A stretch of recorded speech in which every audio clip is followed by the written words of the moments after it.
All right, let's talk about something pretty incredible.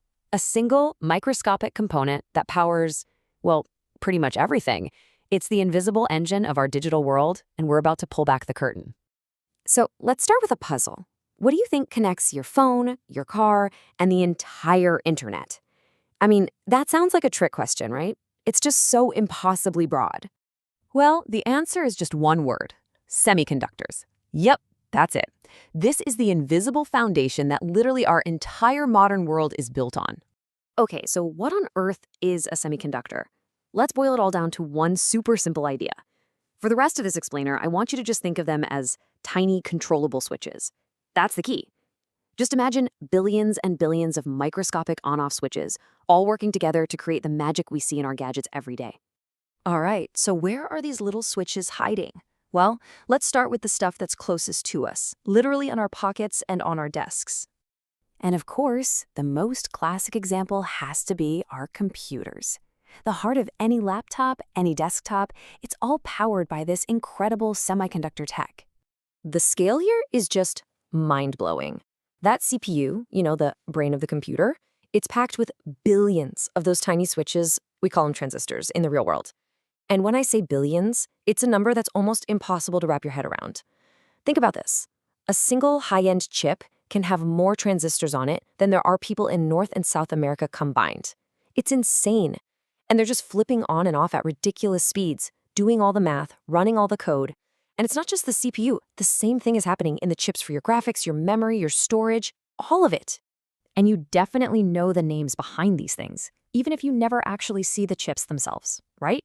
Intel, AMD, Apple, these are the master architects, the ones designing those powerful little brains inside all the devices we rely on. Okay, now let's pivot to the device that's probably, a foot away from you right now? Your phone. That thing is an absolute powerhouse, just crammed with semiconductors. A modern phone is really like its own little ecosystem of specialized chips.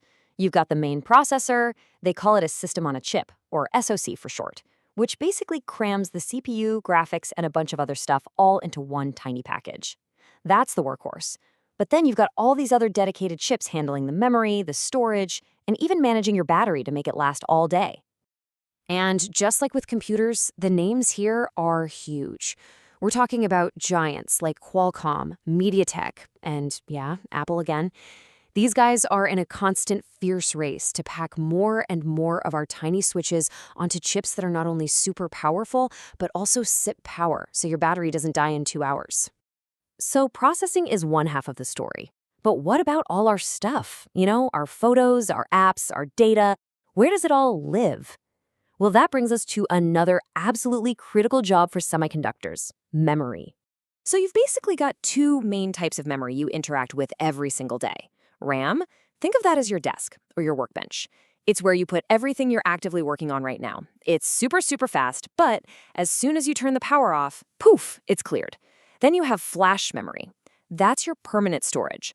It's the filing cabinet, the safe. It holds on to your photos, your apps, all your files, even when the device is completely off. Okay, so we've covered the personal stuff, the gadgets in our hands. Now let's zoom way out and see how these same tiny switches are the backbone of the giant infrastructure that keeps our entire world running. I mean, think about it. Every single time you hop on Wi-Fi or pair your headphones or see that 5G symbol pop up, that's all thanks to semiconductors. They are the beating heart inside the routers, the cell towers, even the satellites orbiting the Earth, all busy processing and zapping data around the globe to keep us connected. All right, next up, cars. It's not an exaggeration to say that a modern car is basically a supercomputer on wheels. And that whole transformation, it's being driven, literally, by semiconductors. And I'm not just talking about the fancy touchscreen for your music. We're talking about the really critical stuff, the safety systems. Semiconductors are what control your engine, your anti-lock brakes, the airbags, everything that keeps you safe. And for electric vehicles, my gosh, they're the absolute core of the whole thing. Managing the battery, controlling the motors, they're indispensable. Shifting gears again, let's talk about how we power our planet. It turns out semiconductors play an absolutely vital role in renewable energy too. And this is really cool. With something like solar power, the semiconductors aren't just controlling the system, they are the system. A solar panel is basically just a huge, specially designed semiconductor that does this one incredible, almost magical thing. It turns sunlight directly into electricity. It's amazing. Okay, so we've seen them everywhere, right?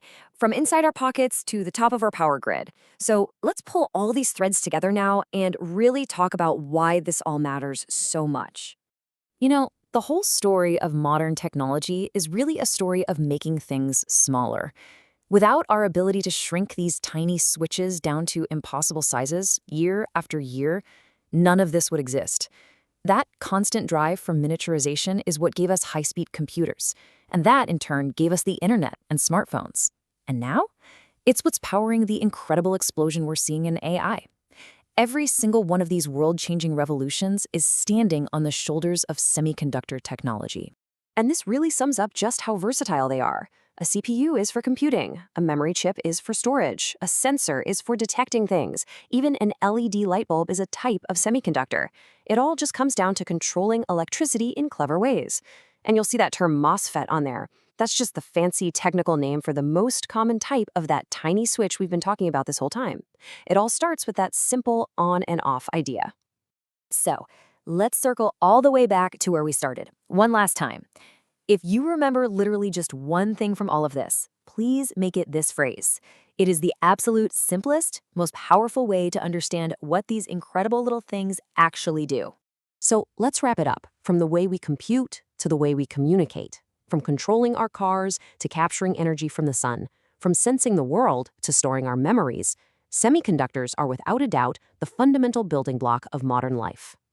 And that leaves us with one final question to ponder. We've seen how these tiny switches built the world we live in today. So what's next? What amazing, world-changing technology do you think will be built on the next generation of these tiny switches? It's something to think about. Thanks for tuning in.